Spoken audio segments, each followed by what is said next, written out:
ایک سوال آیا ہے، بسم اللہ الرحمن الرحیم۔ آپ نے فرمایا کہ مشکل کشا کے معنی اہل تصوف کے ہاں تزکیہ کرنے والا ہے۔ اس پر چند سوالات ہیں۔ نمبر 1، یہ معنی اصطلاحی کس نے وضع کیے؟ نمبر 2، اصطلاحی اور لغوی معنی میں کیا مناسبت ہے؟ نمبر 3، کیا اس لفظ کو اپنی اصطلاحی معنی میں محل اعتراض کے علاوہ کسی اور مقام پر کسی اور متصوف نے استعمال کیا ہے؟ یعنی جیسا کہ عربی میں اشعار کے ذریعے استشہاد پیش کرتے ہیں، اس طرح کا استشہاد مطلوب ہے۔ نمبر 4، اگر یہ اہل تصوف کی اصطلاح ہے تو کیا ہم اس کا استعمال اپنے مشائخ کے لیے کر سکتے ہیں؟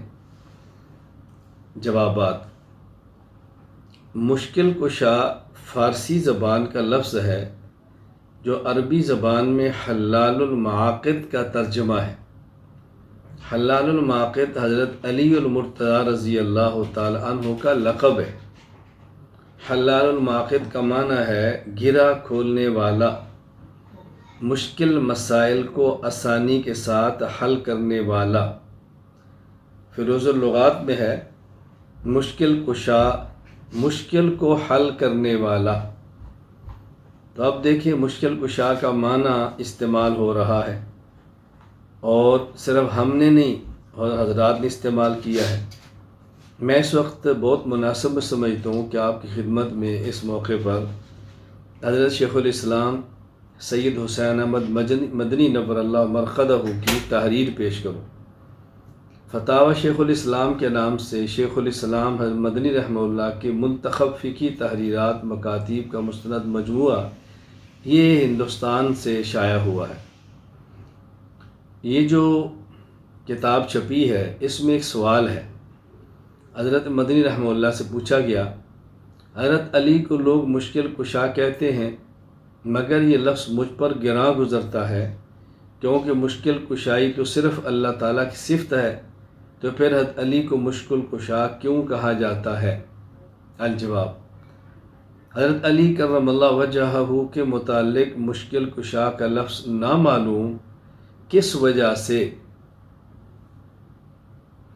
طبیعت کو گراں ہوتا ہے۔ زمانہ سابق میں یہ لفظ بمنزلہ لقب حضرت علی کرم اللہ وجہہ کے لیے مستعمل ہوتا تھا۔ آپ کا سوال، یہ معنی اصطلاحی کس نے وضع کیے ہیں؟ جواب ذہن نشین فرمائیں۔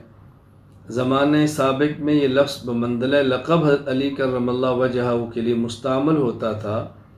اسی زمانہ میں شجرہ تصنیف کیا گیا۔ ہم نے زمانہ طفولیت میں سن رسیدہ لوگوں کی زبان پر اس کو بہت زیادہ جاری پایا، مگر یہ لفظ عربی کے حلال المعاقد کا ترجمہ ہے۔ حسب معنی لغوی خصوصیت ذات خداوندی کے ساتھ نہیں رکھتا۔ معنی شرعیہ کے اعتبار سے مشکل قسیم، مجمل و متشابہ ہوتا ہے، جس کا مصداق ہر فقیہ صاحب الرائے ہو سکتا ہے۔ حضرت علی کرم اللہ وجہہ کے متعلق بوقت ارسال یمن جبکہ انہوں نے شکایت فرمائی کہ میں حدیث السن ہوں اور آپ مجھ کو قاضی اور حاکم بنا کر بھیجتے ہیں، تو جناب رسول اللہ صلی اللہ علیہ وسلم نے سینہ مرتضویہ پر دست مبارک مارا، جس کا اثر یہ ہوا کہ علی کرم اللہ وجہہ فرماتے ہیں فما شککت فی قضیۃ بعد۔ پھر ان کے وہاں کی مشکل سے مشکل فیصلے جناب رسول اللہ صلی اللہ علیہ وسلم کے سامنے ذکر کیے گئے ہیں، جس پر آپ نے اظہار خوشنودی فرمایا ہے۔ حضرت عمر رضی اللہ عنہ فرماتے ہیں لولا علی لہلک عمر۔ وہ ایسے مشکل مقام میں تھا جو کہ مشہور ہے۔ مشکلات کے حل کرنے میں زمانہ صحابہ میں حضرت علی رضی اللہ عنہ مشہور ہو گئے تھے، تاکہ سخت فیصلہ میں یہ مثل صحابہ کرام میں مشہور ہے، قضیۃ ولا ابا حسن اللہ۔ بہرحال سمجھ نہیں آتا کیا وجہ اس لفظ کے ابا کی ہے۔ اگر کوئی خصوصی الوہیت یا نبوت ہوتی تو محل کلام تھا۔ مکتوبات 406۔ تو یہ معنی مشکل کشا کا حلال المعاقد یہ استعمال ہوا ہے۔ یہ ہماری رائے نہیں ہے، یہ ہماری اکابر کی رائے ہے، ہمارے اسلاف کی رائے ہے، ہمارے بزرگوں کی رائے ہے، تو استعمال ہوتا چلا رہا ہے۔ لیکن اس وقت اس کو آگے چوتھی شق آ رہی ہے، میں اس کے تحت ذکر کر دیتا ہوں انشاءاللہ العزیز۔ اگر یہ اہل تصوف کی اصطلاح ہے تو کیا ہم اس کا استعمال اپنے مشائخ کے لیے کر سکتے ہیں؟ اب اس کا استعمال اپنے مشائخ یا دیگر احباب کے لیے استعمال نہیں کرنا چاہیے۔ اس کی بنیادی وجہ یہ ہے کہ شیعہ حضرات حضرت علی رضی اللہ تعالیٰ عنہ کی الوہیت کے قائل ہیں، اسی معنی میں حضرت علی کو مشکل کشا کہتے ہیں۔ اسی کو رائج کرنے کے لیے انہوں نے اس کا بہت زیادہ تذکرہ کیا ہے، ہر شخص کی زبان پہ اس کو چڑھانے کی کوشش کی ہے۔ اس کے لیے اہل تشیع نے 2 شعر بھی وضع کیے ہیں: ناد علی مظہر العجائب تجد عون لک فی النوائب کل ہم وغم سینجلی بنبوتک یا محمد و بولیتک یا علی، بنبوتک یا محمد و بولایتک یا علی۔ چونکہ ہمارے ہاں جہالت بہت زیادہ ہے، لوگ اس بات کو سمجھ نہیں پائیں گے، فرق کر نہیں پائیں گے۔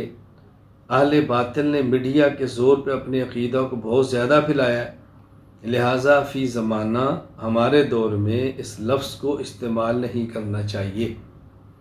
اور ویسے بھی آپ اہل علم بخوبی اس بات کو سمجھتے ہیں کہ بعض چیزوں میں فی نفسی ہی بذات خود اگر گنجائش بھی ہو اور اس سے ایک فتنہ رونما ہونے کا خدشہ ہو تو جائز چیز کو بھی منع کر دیا جاتا ہے، جسے ہم سدا للذرائع کہتے ہیں۔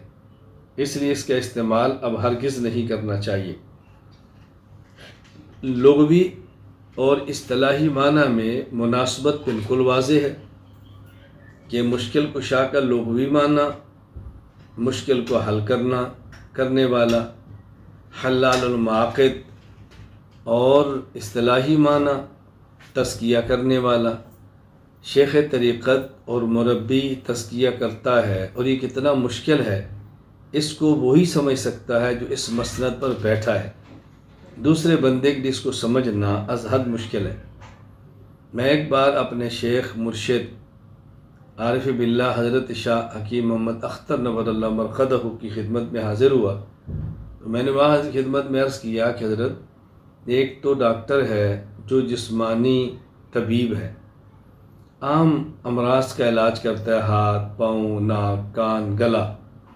ایک دل کا مریض ہے، دل بدن کے اندر ہے، ڈھانچے میں مخفی ہے، اس کا علاج مشکل ہے۔ اور ایک دل کے اندر چھپی کیفیات کا معالج ہے جو کہ شیخ طریقت ہے، تو اس کا علاج تو سب سے مشکل ہے، بہت خوشگوار، بہت عادی۔ تو عام ڈاکٹر جو ہاتھ پاؤں کا علاج کرے کتنا مشکل کام ہے، پھر جو دل کا علاج کرے کتنا مشکل کام ہے، جو دل میں مخفی چھپی ہوئی کیفیات کا علاج کرے کتنا مشکل ہوگا۔ تو لغوی اور اصطلاحی معنی میں مناسبت تو بالکل واضح ہے، اس میں کوئی الجھن کی بات ہی نہیں ہے۔ باقی یہ کہ کیا اس لفظ کو اپنی اصطلاحی معنی میں محل اعتراض کے علاوہ کسی اور مقام پر کسی اور متصوف نے استعمال کیا ہے؟ ایک تو جواب آپ کی خدمت میں آ گیا کہ یہ لفظ حضرت علی رضی اللہ تعالی عنہ کے لیے استعمال ہوتا تھا، اور خود حضرت عمر بن خطاب رضی اللہ تعالیٰ عنہ کے لیے دفاع و معضلات سیرت حلبیہ میں امام علی بن ابراہیم بن احمد حلبی رحمہ اللہ وفات 1043 ہجری نے نقل کیا، اور دفاع و معضلات کا معنی بھی فارسی میں مشکل کشا بنے گا، مشکل چیزوں کو حل کرنے والے۔ ایک بات یہ کہ حضرت علی رضی اللہ تعالی عنہ کے لیے حضرت حاجی امداد اللہ مہاجر مکی رحمہ اللہ کے علاوہ بھی بقول حضرت مدنی کے یہ لفظ عام مستعمل تھا۔ اللہ تعالی ہمیں یہ بات سمجھنے کی توفیق عطا فرمائے۔